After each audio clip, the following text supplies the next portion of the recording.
ఉసిరికాయ పొడికి ఫ్రెండ్స్ పచ్చి ఉసిరికాయలు బాగా దూరగా వేయించుకోవాలి, ఎండు కొబ్బరి వేయించుకున్నట్టు.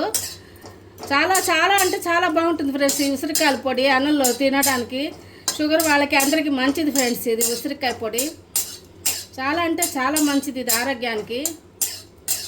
బాగా వేయించుకోవాలి దూరగా. ఉసిరికాయల తర్వాత మనం ఏమేమి వేయించుకోవాలి అన్నీ చూపిస్తాను ఫ్రెండ్స్. 2 స్పూన్లు శనగపప్పు ఫ్రెండ్స్, 2 స్పూన్లు మినపప్పు ఫ్రెండ్స్ వేయించుకోవాలి. ఫస్ట్ కాసిన ధనియాలు 1 స్పూను, ఇవన్నీ వేయించుకోవాలి ఫ్రెండ్స్. బాగా దూరగా వేగాలి ఇవి. జీలకర్ర మనం ఆఖరణ వేసుకుందాం, మాడిపోతుంది. కాస్త జీలకర్ర కూడా వేసుకోవాలి 1 స్పూను.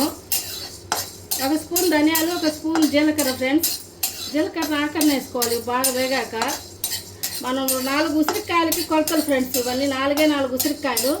ఆ 4 ఉసిరికాయలకు కొలతలు ఫ్రెండ్స్. అదే 10 ఎండుమిరపకాయలు వేయిస్తున్నాను. ఎక్కువ కారం అక్కర్లేదు, బాగుండదు.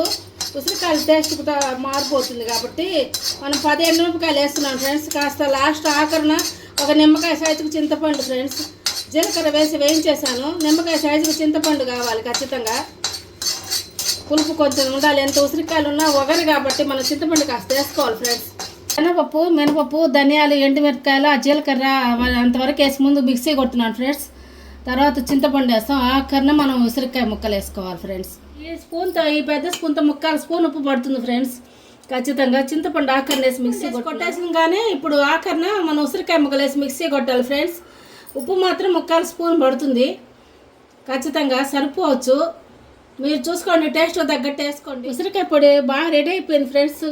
ఎంత బాగుందో, ఎంత బాగా వచ్చిందో, ఘమఘమలాడిపోతూ ఉంది. మీరు కూడా ట్రై చేయండి.